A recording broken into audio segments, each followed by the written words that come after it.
মালিক আজকের তওবাকে উম্মতের তওবা হিসাবে গণ্য করেন। আপনি আমাদের উপরে বড় নারাজ হয়ে গেছেন।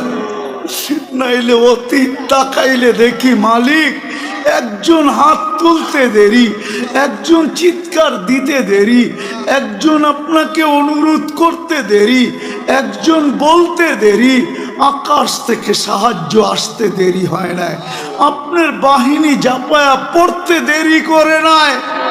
আজকে তো বৎসরের পর বৎসর পার হয়ে যাইতেছে, চোখের পানি শুকায় যাইতেছে। ও মালিক কোনো বিজয়ের চিহ্ন দেখি না।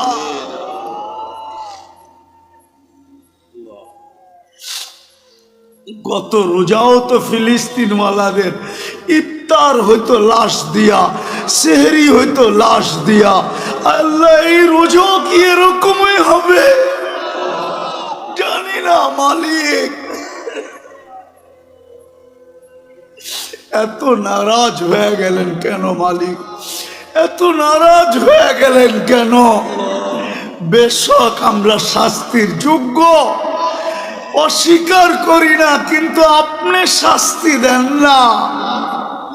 আপনার হাবিবের দুশ্মন, আপনার দুশ্মন, আমাদের দুশ্মন, ইসলামের দুশ্মন, কোরআনের দুশ্মন, হাদিসের দুশ্মন, সমস্ত কিছুর দুশ্মন, এদের মাধ্যমে আমাদেরকে পিটা খাওয়ান কেন মালিক?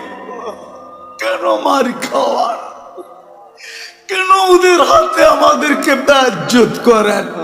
কেন আমাদের মা বোনদেরকে বেইজ্জত করান? কেন দুধের শিশুর রক্ত জড়ে ওদের হাত দিয়া?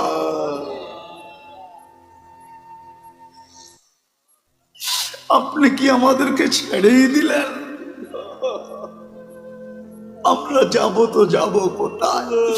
আমরা তো এই কথায় বিশ্বাসী, লা মালজা ওয়ালা মানজা, লা মালজা ওয়ালা মানজা মিনকা ইল্লা ইলাইক।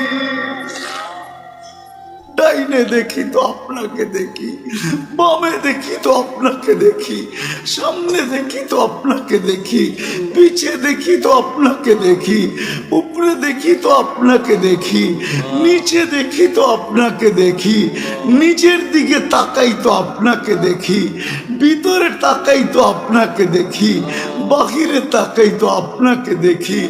আপনাকে ছাড়া তো কাউকে আমরা চিনি না মালিক।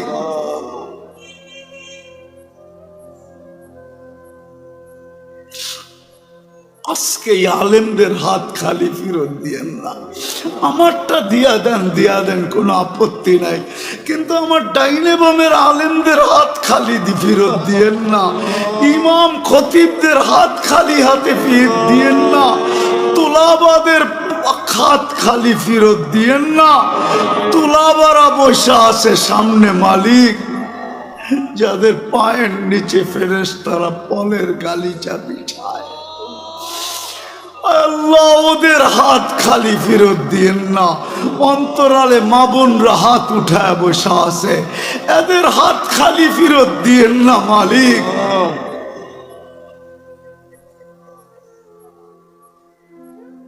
রোডওয়ালাকে রোডের থেকে ডাকবো, বাড়িওয়ালাকে বাড়ির থেকে ডাকবো, ঘরওয়ালাকে ঘর থেকে ডাকবো, এমনকি ঘুমায়া থাকলেও আমি উঠায়া নিব।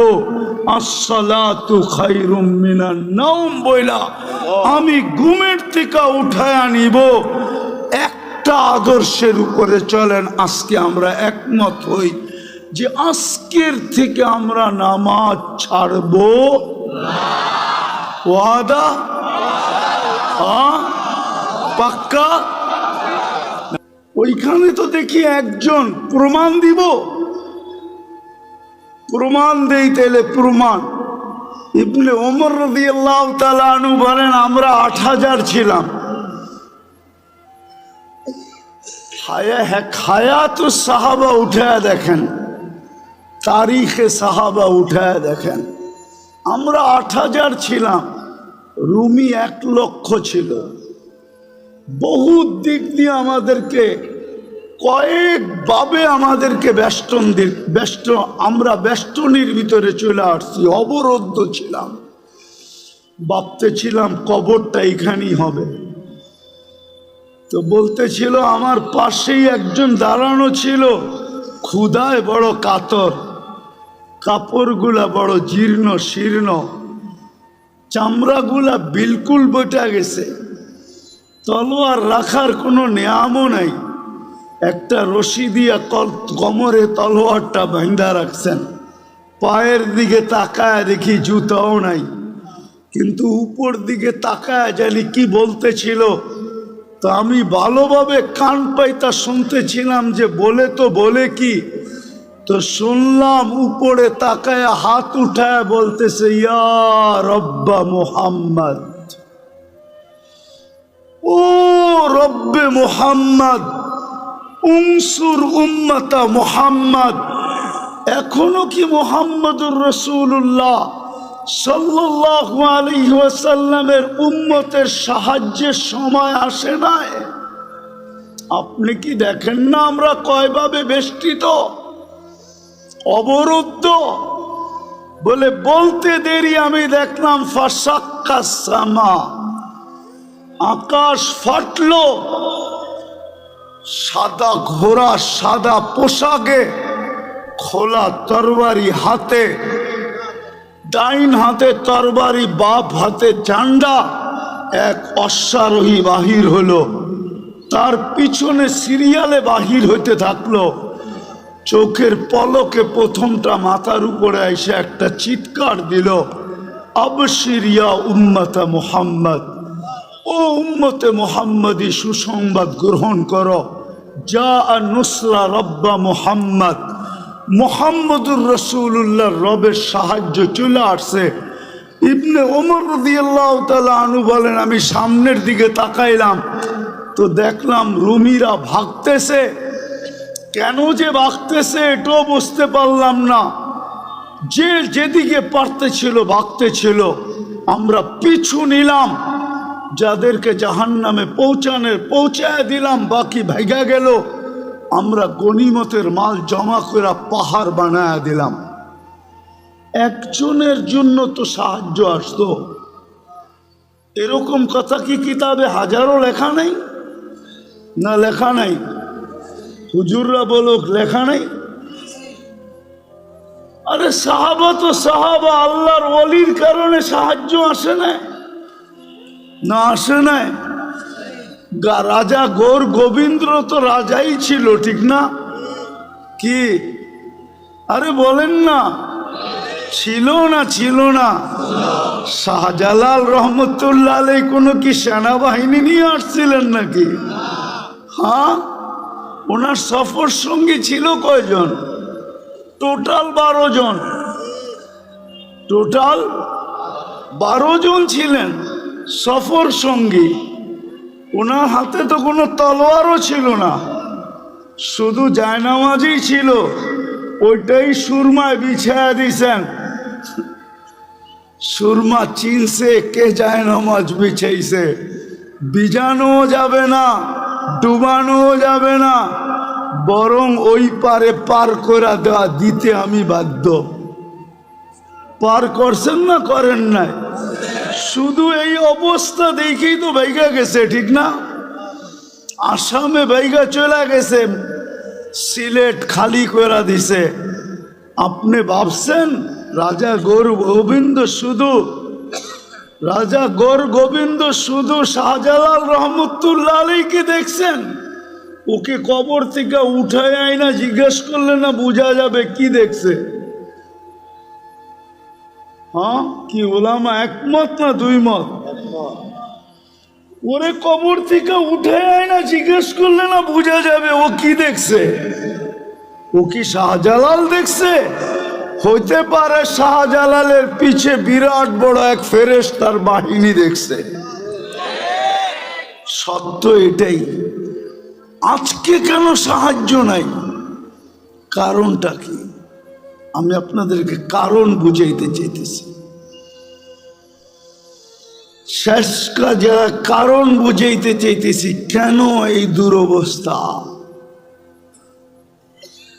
আজকে মুসলমান শেষ করে দিতেছি। আজকে মুসলমান নারী বলেন, পুরুষ বলেন, যুবক বলেন, বৃদ্ধ বলেন, শিক্ষিত বলেন, অশিক্ষিত বলেন, আজকে আল্লাহর হুকুমকে ছেড়া দিছে।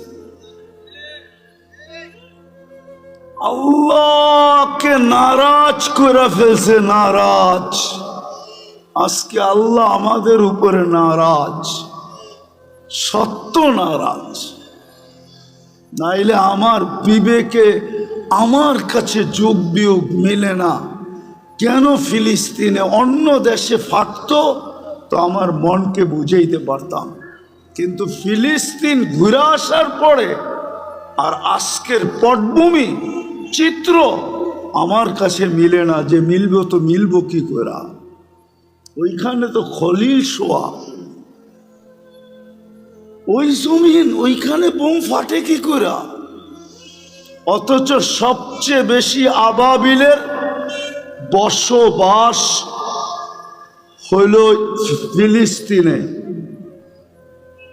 সবচেয়ে বেশি দুনিয়ার আবাবিল যেটায় বাস করে ওটা হলো ফিলিস্তিন। হুকুম দেন না কেন? আরেকটা কথা বুঝাইতে চাইতেছি, প্রতিদিন তো 17 বার 32 বার আমরা আবেদন করি আল্লাহর কাছে। প্রতিদিন তো 32 বার আবেদন করি, গায়রিল মাগদুবি আলাইহিম ওয়ালাদ-দাল্লিন। ইমামের মাধ্যমে করি, একা একই করি। যখন ইমামের মাধ্যমে করি, মাঝে মাঝে তো কিছু, আমি কারোর সাথে বিরোধ করতে চাইতেছি না, কিছু মসজিদ তো এরকমও আছে যে আমিন বইলা এত জোরে বলে যে ছাদও উড়া যাওয়ার আশঙ্কা হয়, ঠিক না? কিন্তু আমরা কি বলি? এটা আবেদন তো করি, আল্লাহ দুইজনের হাত থেকে আমাদেরকে বাঁচান। কিন্তু ইহুদি নাসারা দুইজনের হাতেই তো আজকে আমরা সবচেয়ে বেশি নির্যাতিত। তাইলে আমাদের 32 বারের আবেদন যায় তো যায় কোথায়? আমাকে বুঝান। 32 বারের আবেদন আমাদের কোথায় গেল?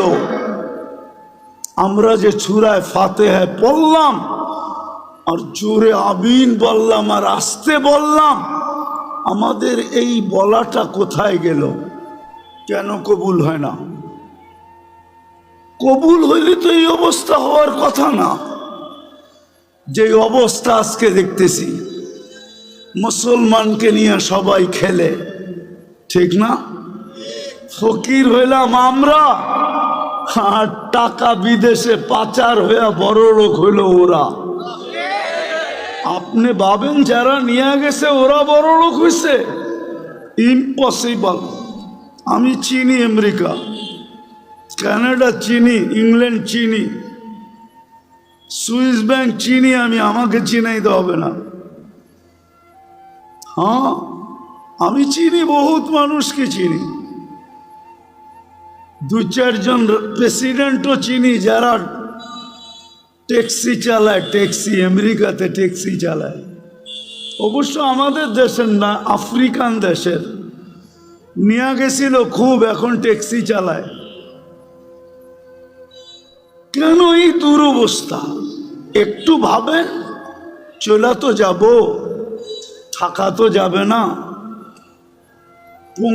পুঙ্খানো হিসাব তো নিবে। সত্য তো এটাই। যদিও কেউ মাঝে মাঝে জিজ্ঞাসা করে, হুজুর 60 বৎসরের হিসাব নিতে 50,000 বৎসর লাগবে কেন? তো আমি বলি, শোনো, তুমি ডেলি কতটুকু অক্সিজেন, কয়বার শ্বাস প্রশ্বাস নিছিলে? কয়বার? আরে 1,60,000 বার। তো মাসে কত নিছিলেন? বৎসরে কত? 60 বৎসরে কত? স্বাভাবিক শ্বাস নেওয়ার দাম তো আমাদের দেশের এক শিল্পপতি আমাদেরকে শিখায় গেছিলেন, কিন্তু আমরা তো এটাকে মাথায় ধারণ করি নাই। 2020 করোনা লগ্নে বাংলাদেশের প্রথম সারির এক শিল্পপতি মারা গেছিলেন।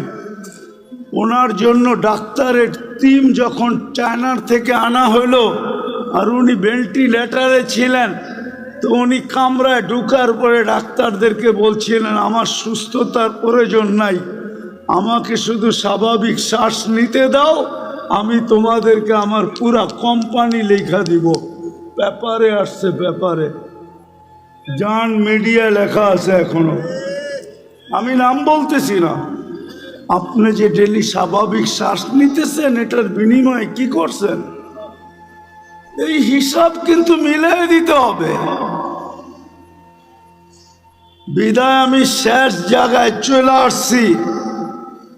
আজকে এই দুরবস্থার কারণ একটা, শুধু প্রথম একটা, আল্লাহকে না মানা। আল্লাহকে আল্লাহকে আল্লাহকে সব বুক করি কার? কিন্তু শিক্ষিত মানুষগুলা যদি প্রশ্ন করে আল্লাহকে মানবো কি করে, আল্লাহকে তো চোখে দেখি না, লা তারাহুল উয়ুন ওয়ালা তুখালিতুহুদ দুনুন, দেনদারণে আনা যায় না, ওয়ালা ইয়াসিফুহুল ওয়াসিফুন, বর্ণনা দিয়ে শেষ করা যায় না। আল্লাহ তো একটা পদের মালিক না, আল্লাহ তো শুধু আল্লাহ না, আল্লাহ তো রহমান, আল্লাহ তো রহিম, আল্লাহ তো মালিক, আল্লাহ তো কুদ্দুস, আল্লাহ তো সালাম, আল্লাহ তো মুমিন, আল্লাহ তো মুহাইমিন, আল্লাহ তো আজিজ, আল্লাহ তো জব্বার, আল্লাহ তো মুতাকাব্বিরুল খালিকুল বারিউল মুসাব্বিরুল গফফারুল কহ্হারুল ওয়াহাবুর রাসাকুল ফাত্তাহুল আলিমুল কাবিদুল বাসিতুল খাফিদুর রাফিউল মুইসুল মুদিল্লুস সামিউল বাসিরুল হাকামুল আদলুল লতীফুল খাবীরুল হালিমুল আযীমুল গফুরুশ শাকুরুল আলিয়ুল কবীরুল হাফিজুল মুকিতুল হাসিবুল জলিলুল করিমুর রকিবুল মুজিবুল ওয়াসি الحكيم الودود المجيد الباعث الشهيد الحق الوكيل القوي المتين الولي الحميد الموصي المبدي المعيد المحيي المميت الحي والقيوم الواجد الماجد الواحد الأحد الصمد القادر المقتدر المقدم المؤخر الأول والآخر الظاهر والباطن الوالي المتوالي البر التواب المنتقم العفو الرؤوف مالك الملك ذا الجلال والإكرام المقسط والجامع والغني والمغني المانع الضار النافع النور الهادي البديع والباقي الوارث والرشيد الصبور جل جلاله। আল্লাহ তো 99 পদের মালিক, আল্লাহকে মানবো তো মানবো। প্রশ্ন যদি করে কি করে মানবো? এই জন্যই আল্লাহ বলছেন সিরাতুন নবী, লাকাদ কানা লাকুম ফি রাসূলিল্লাহি উসওয়াতুন হাসানাহ আতিউল্লাহ ওয়া আতিউর রাসূল। আমার বন্ধুকে মাইনা দেখায় দাও। কিন্তু আফসোস তো এইখানেই, বন্ধুকে যদি এই উম্মত মানত তাহলে সবচেয়ে বেশি বন্ধুর আদর্শ মুসলমানের ঘরে নির্যাতিত হতো না, ঘৃণিত হইতো না, অবহেলিত হইতো না, দীক্ষিত হইতো না, লাঞ্ছিত হইতো না, বঞ্চিত হতো না। এটাই তো কাঁদি শুধু। নাইলে মুসলিম যুবক 50 টাকার চুল 500,000 টাকা দিয়ে কাটবে কেন? বিজাতির রঙে রঙিন হবে কেন? ও কি রসুল কি আদর্শ দেয় নাই চুল কাটার? না দেয় নাই। রসুলের আদর্শ মতো চুল কাটলে তো চুলের প্রত্যেক চুলে সওয়াবও পাইতো, আল্লাহ রাজি থাকতো, কিয়ামতের দিন হাত পাতার সুযোগ হইতো। যুবক যদি আল্লাহর রসুলকে কিয়ামতের দিন দেখতে দেরি, হাত পাততে দেরি করতে পারতো না, হাত পাততে পারতো। যদি জিজ্ঞাসা করতো হাত পাতিস কেন? আপনার আদর্শে চুল কাটছি, সওয়াব তো পাইছি, কিন্তু আপনার পক্ষ থেকে কিছু দিবেন না? বকশিস কি দিবেন না? মজুরি পাওয়ার পরেও তো হাত পাতে কেন? একটু বকশিস দেন না। এই মাইকালারও তো পুরা টাকা নেওয়ার পরে অপারেটররা হাত পাতবে, আমাদেরকে কিছু বকশিস দিবেন না? জিজ্ঞাসা করেন পাতবে কি পাতবে না? যুবক তো কিয়ামতের দিন হাত পাততে পারত। আমার মা বোনরা কেন নেটে দেখা সাজুগুজু করে? সমস্ত কাপড় চোপড়ের ডিজাইন কেন নেটের থেকে আনে? ইসলাম কি কাপড়ের ডিজাইন দেয় না? ইসলাম কি সাজগুজ দেয় না? আমি তো এই কাঁদি, সারা বাংলাদেশে কেউ তো দেখাইতে পারবে না। আজ পর্যন্ত তো পাইলাম না যে কোনো মহিলা আমাকে চিঠি লেখলো যে হুজুর আমি করছি। আমি তো বলি আজ পর্যন্ত তো কোনো হুজুরদের বউকেও পাইলাম না যে বাসর রাতের শ্বাসটা ফাতেমার মতো সাজছে। বাসর রাতের শ্বাসটা তো তার বান্ধবী তাকে যেরকম সাজাইছে ওরকমই সাজছে, প্রতিবেশীরা যেরকম সাজাইছে ওরকম সাজছে। নাইলে একটু পয়সাওয়ালা হইলে পার্লারে যেরকম ডিজাইন চয়েস করছে ওই ডিজাইনে সাইজা আসছে। কিন্তু ফাতেমার সাজে তো সাজে নাই। ফাতেমা কি বাসর রাত্রে সাজে নাই? কিতাবে কি নাই ফাতেমার সাজ? শাইখুল হাদিসরা কি জানে না, যে মুহাদ্দিসরা জানে না যে ফাতেমার সাজ কিরকম ছিল? আজকে যদি ওই মহিলা সাজতো, কালকে কিয়ামতের দিন যখন আল্লাহ বলতো ফাতেমা রাদিয়াল্লাহু তাআলা আনহার হাতে ঝান্ডা দিয়া, ফাতেমা তোর মেয়েদেরকে ডাক আর চল জান্নাতের দিকে, তো এই মাও তো যে বোনও তো যে দাঁড়াইতে পারতো, এই মাও তো যে দাঁড়াইতে পারতো, এই মেয়েও তো যে দাঁড়াইতে পারতো। ফাতেমা যদি জিজ্ঞাসা করতো তুই পাশে দাঁড়াইলি কেন, বলে আমার কাছে কিছু নাই বটে, কিন্তু বাসর রাতের শ্বাসটা আপনার মতো ছিল, বিদায় পাশে দাঁড়াইলাম, দেখি আমাকে একটু নিয়ে যান কিনা। আজকে আল্লাহর রসুলের আদর্শের স্বাস্থ্য নাই। আপনার সাহায্য হবে তো হবে কি কইরা? চিৎকার দিয়া সবকিছু জিতা যায় না, সম্মেলন করে সবকিছু করা যায় না। আপনি আমাকে বুঝাইতে হবে না, রাগ হেন না। আমার চোখের পানি শেষ। আপনি ছোট পাতলা চশমা দেখেন তো, তাই না? ভিতরে একটা মোটা লেন্স বসানো আছে, অপারেশন করা ভিতরে আমার লেন্স বসানো আছে। চোখের পানি শেষ কানতে কানতে। দুনিয়া কম দেখি নাই। এই জন্য বলি হুজুররা একমত নাও হইতে পারে আমার কাছে। আজকে মুসলমানের দুরবস্থা, যারা নবীর আদর্শকে ঘৃণা করে, নবীর আদর্শকে ধিক্কার দেয়, যারা নবীর আদর্শকে লাঞ্ছিত করে। আমি আরেকটাও কথা বলি, যতই সাজেন না কেন ওদের সাজে, আমি শিক্ষিত সমাজকে বলতে চাই, সুশীল সমাজকে বলতে চাই, আধুনিক সমাজকে বলতে চাই, ডিজিটাল সমাজকে বলতে চাই, পায়ে হাত দিয়ে বলি আপনারা যতই সাজেন না কেন, আমি প্রমাণ, আর কাউকে প্রমাণ দিতে হবে না। আমি বহুত জনকে বাংলাদেশের চিনি, যাদের সাথে আমার সফর হয়েছে।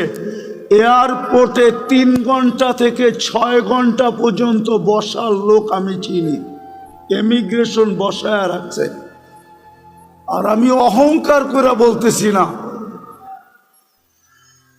উড়তে 5 মিনিটের বেশি কোনো এয়ারপোর্টের ইমিগ্রেশনে আজ পর্যন্ত দাঁড়াইতে হয় নাই, 5 মিনিটের বেশি।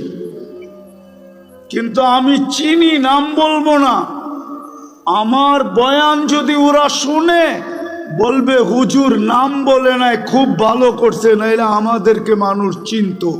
আমি চিনি আমার সমাজের লোক, যারা ওদের সাজে 100% কেন, ওদের চেয়ে আপডেট সাজা ছিল। কিন্তু পাসপোর্ট যখন পাঞ্চ করছে তো বাহির হয়ে আসছে ধর্ম ইসলাম। বলছে তোর ধর্ম তো ইসলাম, তুই আমাদের চেয়ে বেশি আপডেট। সন্দেহ আল্লাহ ঢুকায় দিছে, বস তুই, তোকে আগে যাচাই বাছাই করে নেই। 3 ঘন্টার থেকে 6 ঘন্টা পর্যন্ত যাচাই বাছাই করছে। শুনে রাখো যুবক, তুমি যতই ওদের মতো 14 তারিখ উদযাপন করো, আর যতই 31st নাইট তুমি উদযাপন করো, ওদের যত কালচার তুমি নিজের ভিতরে আনো না কেন, কিন্তু এক জায়গায় তুমি ধরা খাওয়া। আজকাল সব কিছু অনলাইনে। তোমার জন্ম নিবন্ধন যখন করতে গেছে তোমার মা বাবা, তো ভুলে হইল ধর্ম ইসলাম লেখা দিয়ে আসছে। স্কুলে যখন ভর্তি করাইতে গেছে, তো মনের বিরুদ্ধে হইল ইসলাম লেখা দিয়ে আসছে। আইডি কার্ড যখন বানাইতে গেছে, তো তোমার মনে না চাইলেও তুমি ধর্ম ইসলাম লেখা দিয়ে আসছো। পাসপোর্ট যখন বানাইছো, তখনও তুমি ধর্ম ইসলাম লেখা দিয়ে আসছো। যেই দিন তুমি চাকরির অ্যাপ্লাই করছো, ওই দিনও তুমি ধর্ম ইসলাম লেখা দিয়ে আসছো। অনলাইনে সারা দুনিয়ায় চলে গেছে, হেড অফিসে জমা হয়ে গেছে। অনলাইনের হেড অফিস হইল তেল আবিব, আমাকে চিনাইতে হবে না। অনলাইনের হেড অফিস হইল তেল আবিব। তেল আবিবে চলে গেছে তুমি মুসলিম, তোমার সাজের দিকে ওরা দেখবে না। আমার বয়ানে আছে, বয়ানে 2008-এর কাহিনী, 2008-এর কাহিনী আমার বয়ানে আছে। বয়ানে তোমার সাজগোজ ওরা দেখবে না, সাজগোজ। আমি যেদিন জার্মানির ভিসা নিতে গেছি, 6 দিন আগে আমার বড় ছেলে মারা গেছিল। আমি 6 দিন পরে জার্মানির এম্বাসিতে গেছি, আমার ইন্টারভিউ ছিল।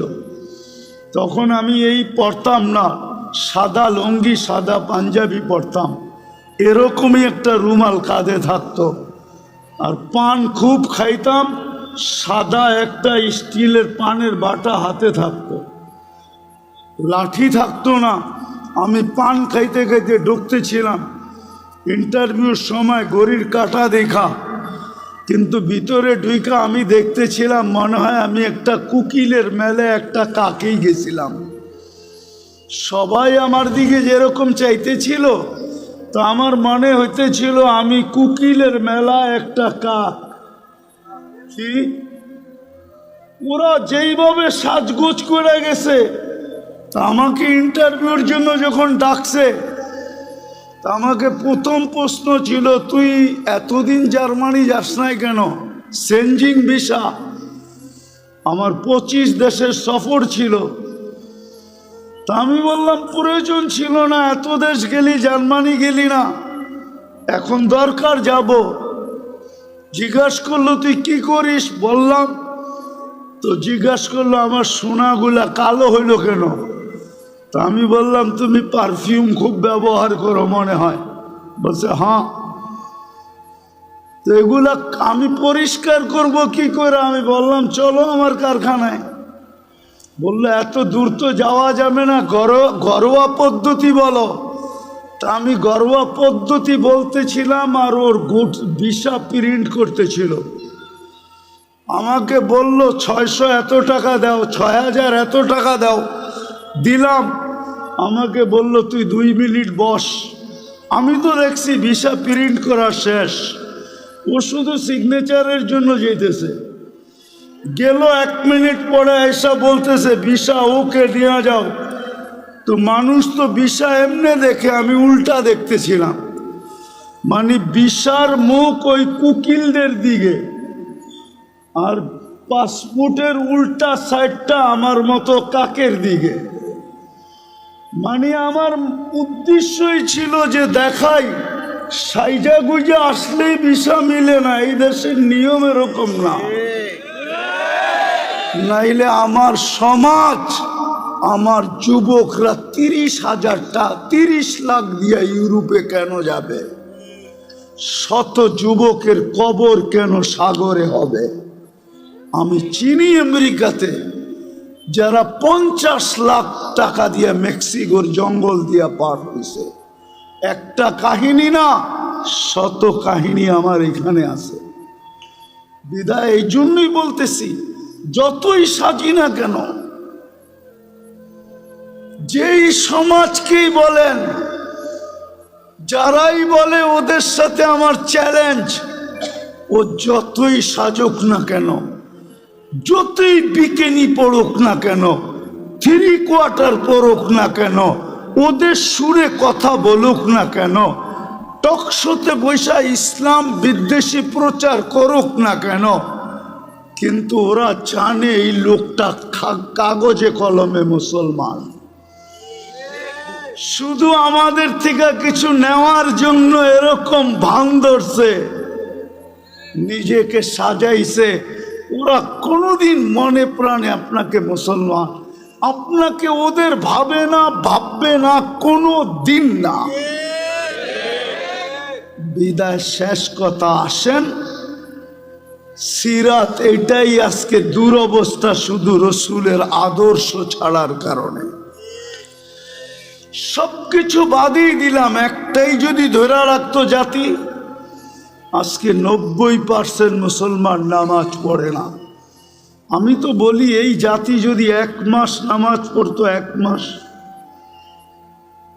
উম্মতে মুসলিমা উম্মতে মুহাম্মদি যদি 1 মাস 100% নামাজ পড়তো, আর 11 মাস যদি নাও পড়তো, আর আল্লাহ যদি জিজ্ঞাসা করতো তুই 11 মাস পড়িস না কেন, কয় কেন, বৎসরে মাস কয়টা? তা আল্লাহ বলতো 12টা।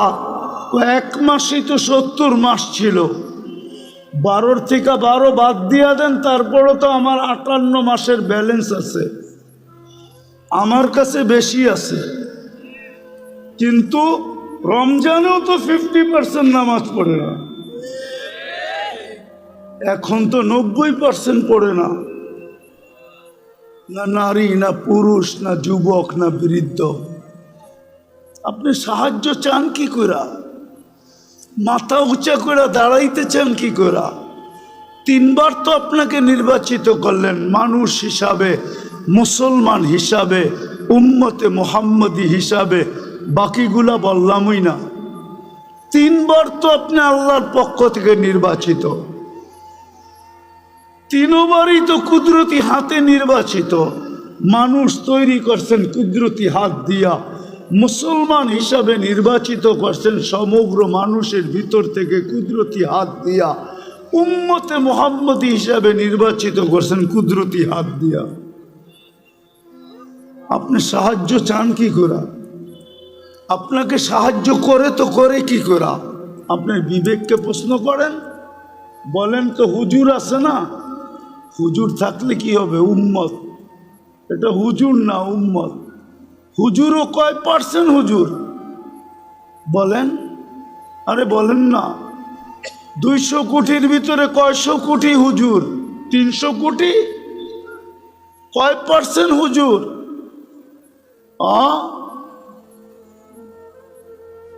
বাংলাদেশে কয় % হুজুর?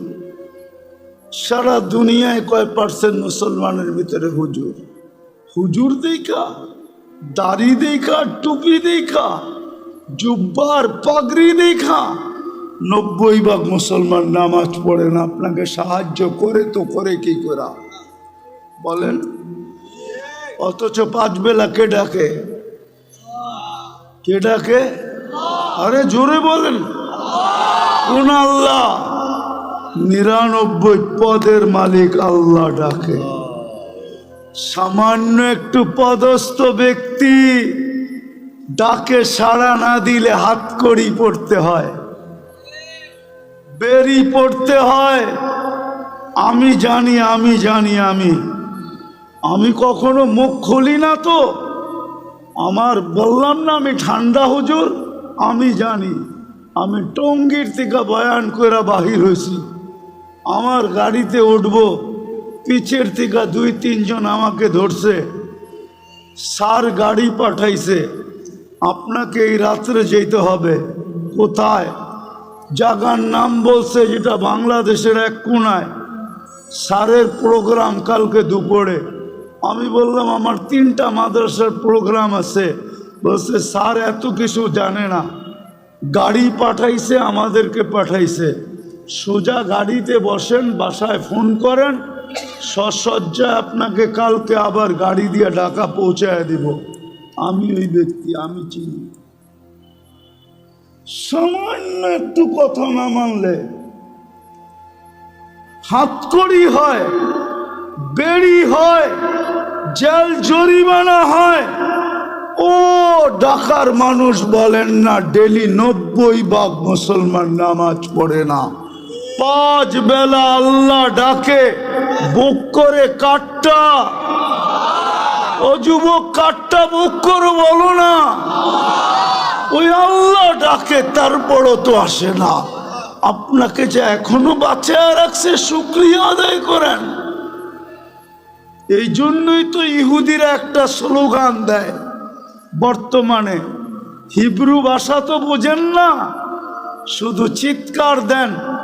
ইহুদিদের একটা স্লোগান এখন চলতেছে, স্লোগান সারা দুনিয়ার ইহুদিদের, যেটা আমি আরবি ভাষায় মানায় নিয়ে আসছি। ইহুদিদের স্লোগান, এখনই সময়, এখনই সময়,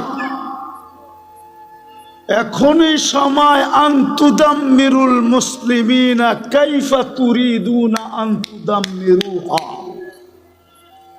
এখনই সুবর্ণ সুযোগ, যেমন মনে চায় মুসলমানদেরকে জমিনের সাথে মিশায় দাও, এখনই সুযোগ। আপনি বলবেন কেন?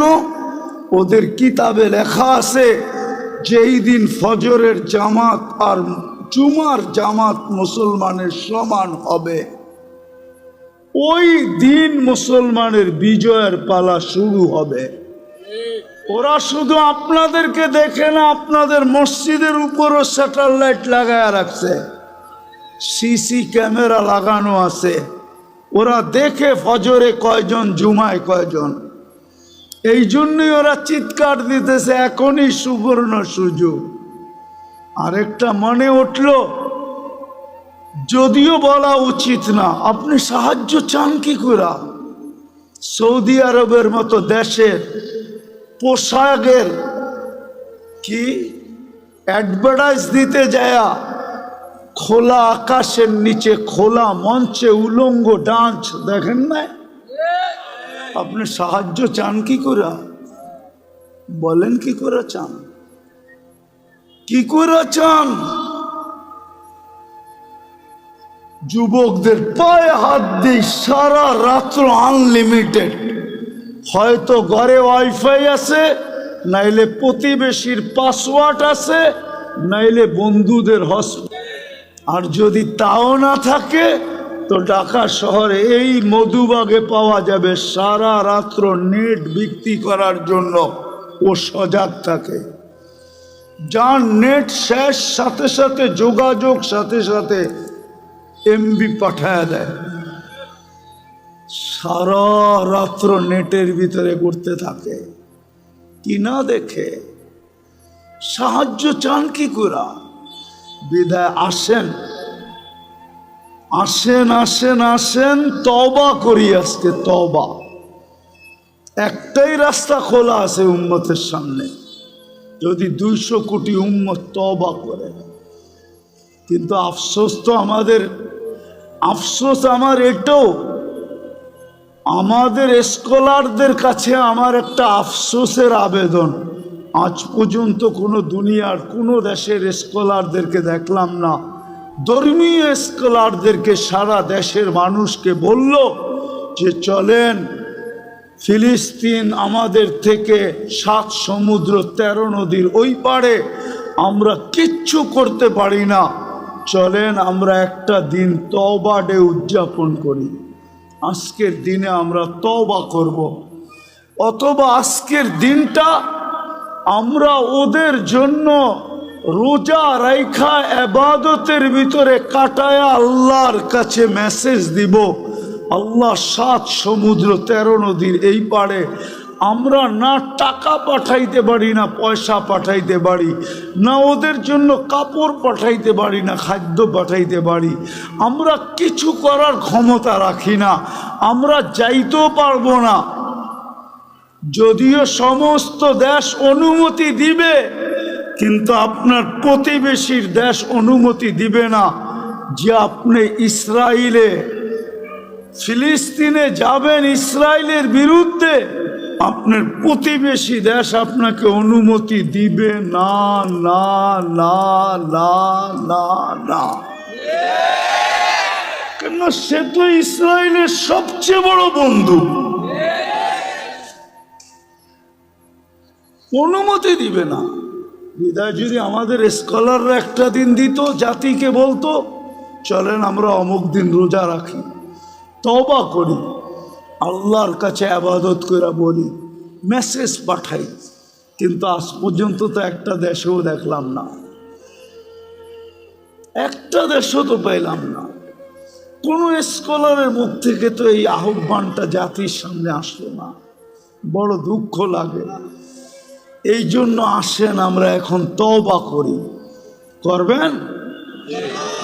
করবেন? করবেন? কে কে করবেন দেখি? তাইলে বলে দেন আল্লাহ অতীত থেকে তওবা করলাম। বলেন বলেন, আপনি আমাদের তওবা কবুল করেন, আমাদের গুনাহ মাফ করে দেন। চলেন আপনাদের তওবার একটা প্রমাণ দিই। লম্বা হয়ে যেতেছে না তো? আবার কোনোদিন আসি না, না আসি কে জানে। এই জন্য মনে উঠলো, এই জন্য বলতেছি। আদম আলাইহিস সালাম বলতেছিলেন যে আমি একটা ভুল করছি, করতে দেরি, আমাকে জান্নাত থেকে বাহির করে দিতে দেরি করেন নাই। সত্য তো?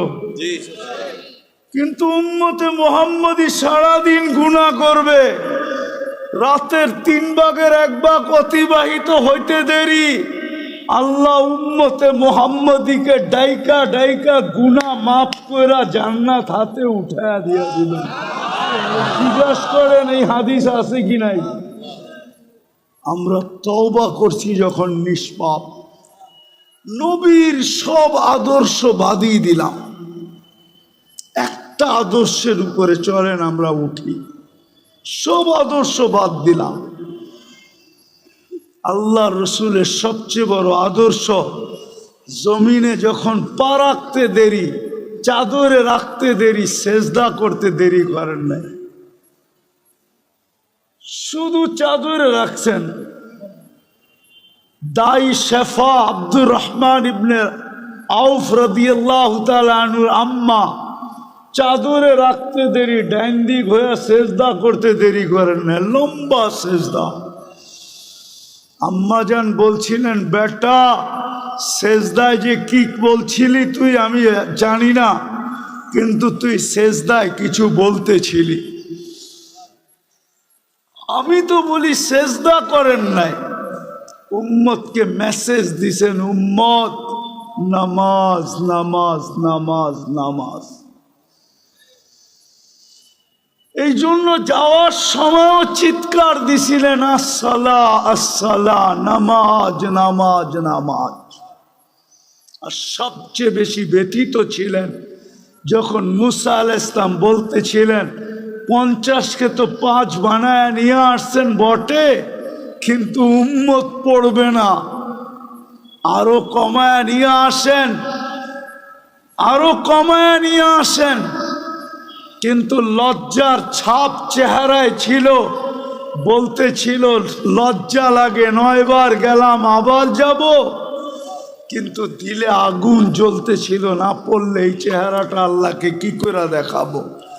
আমার মনে হয় তখনই আল্লাহ কানে কানে বইলা দিছিলেন, বন্ধু যান, নিয়া যান, পড়বে 5 ওয়াক্ত, সওয়াব দিব 50 ওয়াক্তের।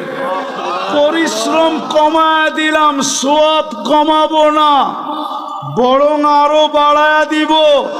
বাজমাত পড়লে 1 ওয়াক্তের সওয়াব 270, ওয়াক্তের দিব, মক্কায় পড়লে 1 লক্ষ ওয়াক্তের দিব, মদিনায় পড়লে 50,000 ওয়াক্তের দিব, বাইতুল মুকাদ্দাস পড়লে 25,000 ওয়াক্তের দিব। সাথে সাথে বন্ধু নিয়ে যান, আমি ডাইকা ডাইকা পড়ায় নিব। অফিস ওয়ালাকে অফিস থেকে ডাকবো, আদালতওয়ালাকে আদালত থেকে ডাকবো, খামারওয়ালাকে খামার থেকে ডাকবো, মেইলওয়ালাকে মেইল থেকে ডাকবো, হাটওয়ালাকে হাটের থেকে ডাকবো, বাজারওয়ালাকে বাজার থেকে ডাকবো, ঘাটওয়ালাকে ঘাটের থেকে ডাকবো, রোডওয়ালাকে রোডের থেকে ডাকবো, বাড়িওয়ালাকে বাড়ির থেকে ডাকবো, ঘরওয়ালাকে ঘর থেকে ডাকবো। এমনকি ঘুমায়া থাকলেও আমি উঠায়া নিব। আসসালাতু খায়রুম মিনান নাওম বইলা আমি ঘুমের থেকে উঠায়া নিব। একটা আদর্শের উপরে চলেন, আজকে আমরা একমত হই যে আজকের থেকে আমরা নামাজ ছাড়বো। ওয়াদা? পাক্কা?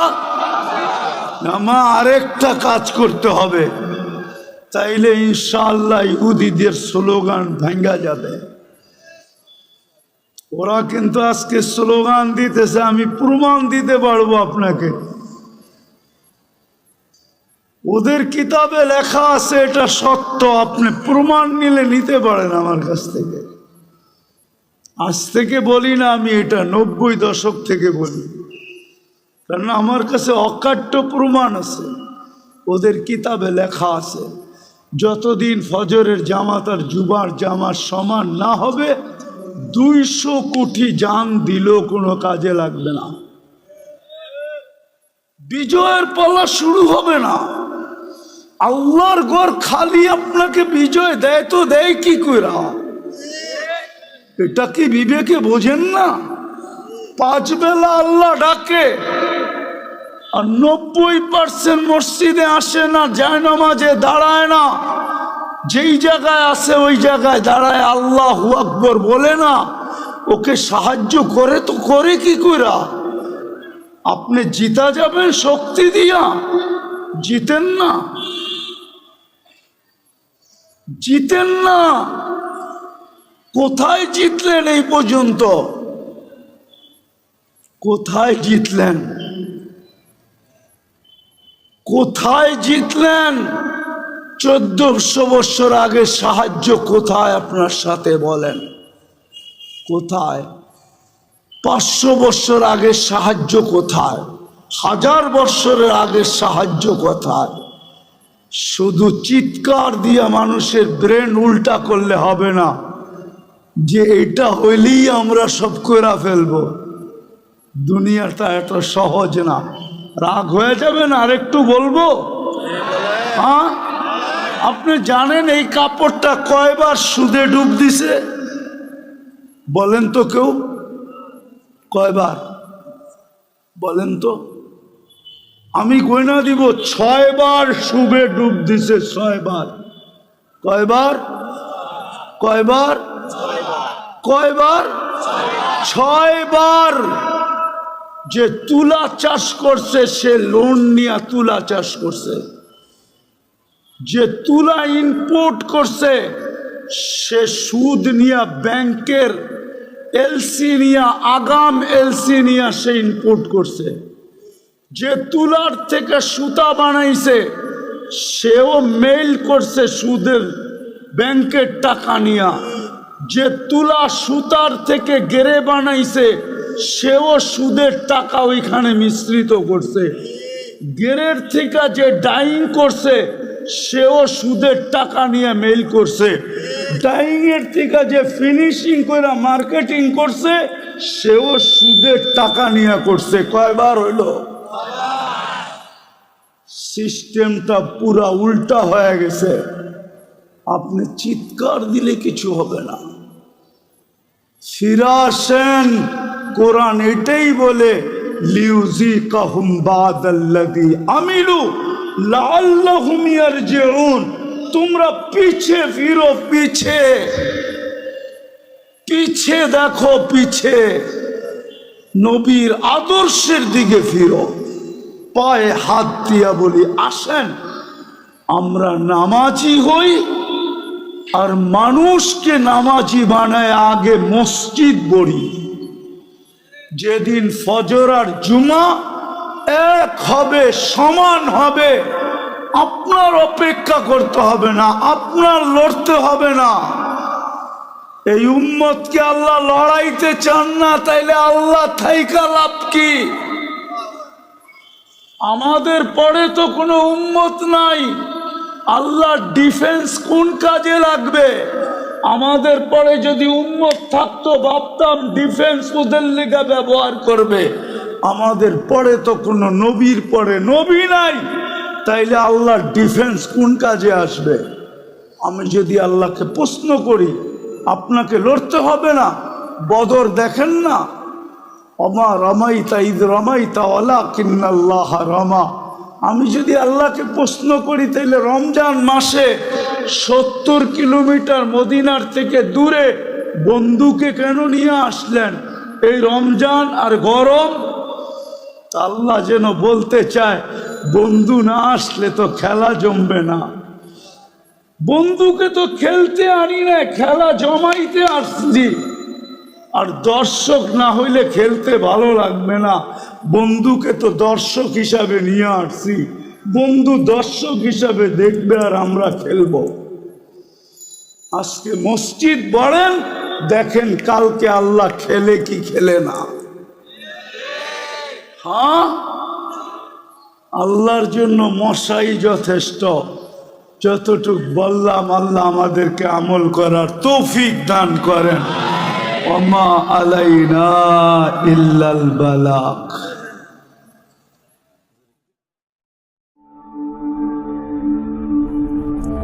ঢাকা মাহফিল সুস্থ সমাজ গড়ার বিপ্লবী চেতনায়।